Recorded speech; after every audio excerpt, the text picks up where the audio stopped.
Kintsugi Koko here. Welcome to my quirky, eclectic blog.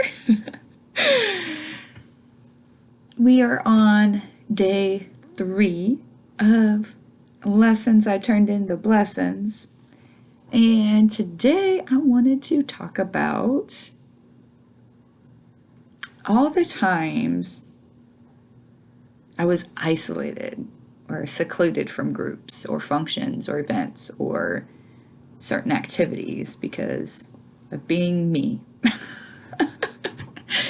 And though at the time I was very hurt and my feelings were very caught up in the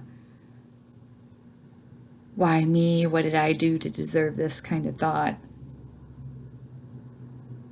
that really gave me time to sit with myself, I guess, really, and for me to really build up my connection with the divine and to solidify my inside world, my sororei, if you will. I think is how you say it. I could be saying it wrong. I just recently learned this word where it's like you have an no, sororei is the word for infinity or a love. I can't remember the word for the one I'm thinking though. However, just your inner world that you develop. I used to always hear people when they were talking about meditating to sit and cultivate this inside world where you could just go to be at peace. And I was like, oh my God, how do I do that? I don't know what I'm doing. And I giggled now because I had already developed it. I just didn't realize what it was, right? But it took many, really all of the healing and learning I've done. I kind of healed as I went. However, I didn't recognize what I was doing as healing. So for the longest time, I perceived it as like I semi-processed it. And so now at the ripe age of 30, my brain fully developed. It helped me to literally finalize processing and to understand and to connect the dots that otherwise I wouldn't have been able to connect. And yay me for making it to 30, because there's a few times I almost ended the script myself, or the script almost got ended for me. So ashe, ashe, ashe. I'm so thankful, grateful, blessed that I've been able to make it this far to share, so that I hopefully help someone else understand, or not necessarily understand, but let them know that they're not alone. You can get to the other side. It's hard, and it's like scratching through a wall. Sometimes it doesn't have to be, which I'm learning. We can learn lessons softly and gently and with love. We don't have to learn lessons the hard way, which was what I've been taught my whole life. But going back to isolation, being isolated, now as an adult, I understand that's where healing happens. I understand that's where resets happen, where you're able to step away from what's not of you to fully see what is you, right? But as a kid, though, when you're developing and growing, you just want to connect to the world around you. I remember being, 3 or 4, and we went to this daycare.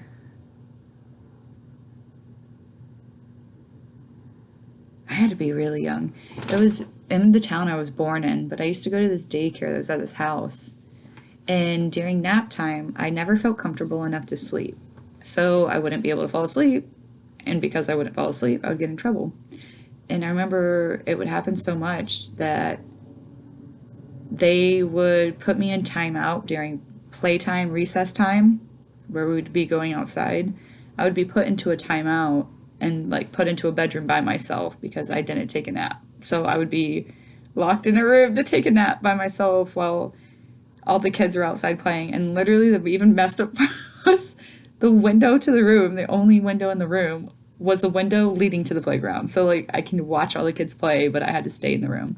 And I remember just watching the kids play and crying. I mean, that's what a toddler would do if you don't understand why you're being punished for not being able to fall asleep in a place that you don't feel safe. So it's very odd how things like that work out. And very much curated to how I determined who I would be as an adult when it came to understanding like why kids behave the way they behave. It's not a knock at you, it's something that they're struggling with or that they're going through. Their internal world is going through something. It has nothing to do with you. And I feel like a lot of adults and a lot of parents took it as my kid's doing this to get at me, or they're doing this to XYZ towards me, you know? And that's so far from the truth. There's a video I just not too long ago seen that was like, they're filming a video and the guy walks right in front of the camera and he's like, "Do you not even see us filming?" And the guy's like, the guy he's recording with responds with, "Well, so many people are wrapped up in their own worlds, they have no idea what's going on around them." And that quite literally, that is children sometimes. Like they are wrapped up in their own worlds and don't see what's going on around them. And I unfortunately didn't have the pleasure of having that ability. I was constantly aware of my surroundings and what was going on and how people were behaving and responding, and if I was safe enough to be who I wanted to be or respond how I truly wanted to authentically respond. And a lot of times, majority of the time, the answer was no. I was not. It was not okay. It was not safe. So a lot of that time for me to be authentic and to express myself was reliant upon me having those isolated times. That was when I could cry and scream into my pillow and punch my pillow and express myself how I needed to express. Granted, a lot of times it was just crying. I was very confused and sad because I didn't understand. But that is okay because I now understand, and because I understand, we understand, all past versions of us understand, and I have gone back to those moments and held myself and told myself I wasn't in the wrong. I was just being me, and that is a-okay. And honestly, too, to this day, if I don't feel safe in a space, I will not fall asleep. And likewise, too, like yin-yang, polar opposite, is if I feel comfortable in a space, I will pass out. Doesn't matter where I am or what I'm doing, I will fall asleep. I'll find a comfortable spot and fall asleep. Ooh. Speaking of. And I mean, I could list so many different examples of times where like the isolation led to growth in a sense, right? But I'm so thankful that I had those opportunities. It helped me to build a relationship with myself that is so deep and so beautiful and so multifaceted that very, very, very, very, very, very few people, if any, have got to see who I am as a true person. Granted, that was a little bit of guarding of my heart to where others weren't able to be able to see unless I deemed them safe or I deemed them worthy. I mean, I'm not going to say worthy because everyone's worthy.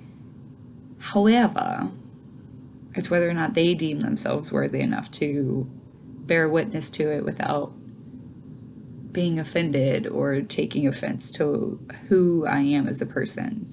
Because I very much am very equally yoked. I'm very masculine and very feminine.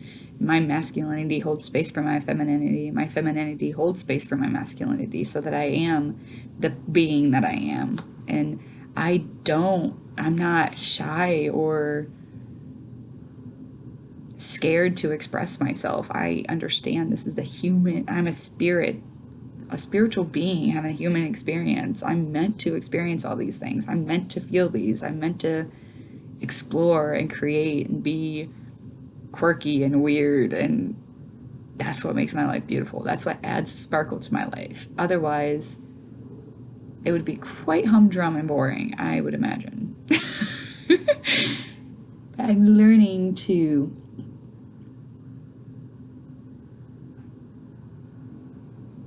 authentically represent myself. And that is new. And that is okay that that is new. And I'm very proud of myself to getting to this point where I can authentically express myself outwardly as I do on the inside. And a lot of times, a lot of my expression would only be expressed through art or through writing. And we're getting better at expressing it and just as we are as a person. Oh my goodness, I have no idea why I'm so tired all of a sudden. Well, I guess I could figure, however.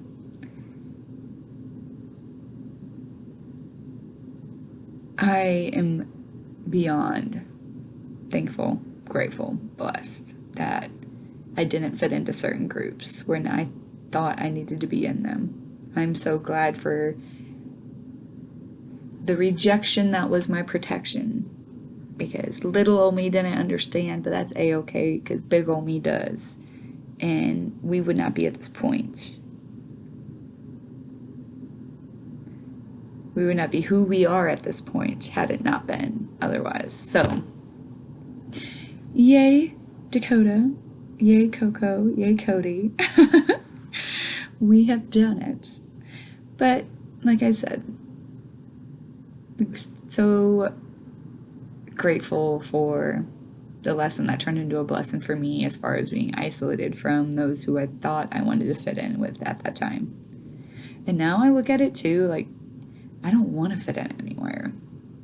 I don't want to be just one thing. I want to be it all. I want to be everything. I want to fit in everywhere. I want to be, my name literally means friendly, so I want to be friends with everybody.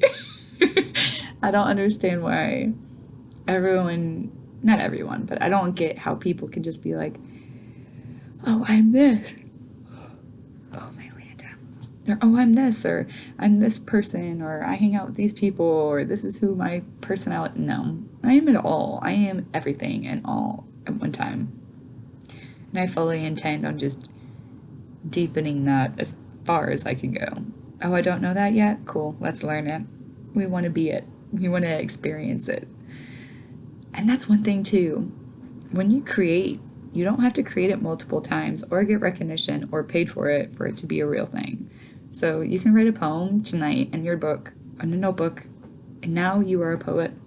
You can draw a doodle on the corner of the page. Now you are an artist. You see how beautifully that works? And that's with everything in life. Dribble a basketball, attempt to throw it at the hoop, you're a basketball player. You just got to keep going at it so that you can be a really good one or a well-practiced one. You know what I'm saying? I used to say practice makes perfect. However, practice makes well-practiced. And the more you work at it, the better you become. And that is with absolutely everything. Which is really funny too, because now that I think about it, for the longest time, I wasn't able to isolate and be in my own deprivation, and I really missed it. And now that I'm back in a space where I'm able to have that, it's beautiful. And I hope everyone is able to build their own inner world with a fortress that's so fortified and solid that anyone who tries to tell you who you are, you can laugh. And you can absolutely choose not to hear what they say if it doesn't align with who you truly are on the inside. And that is my lesson for the day. I love y'all big much, and I will see you guys tomorrow. Toodaloo.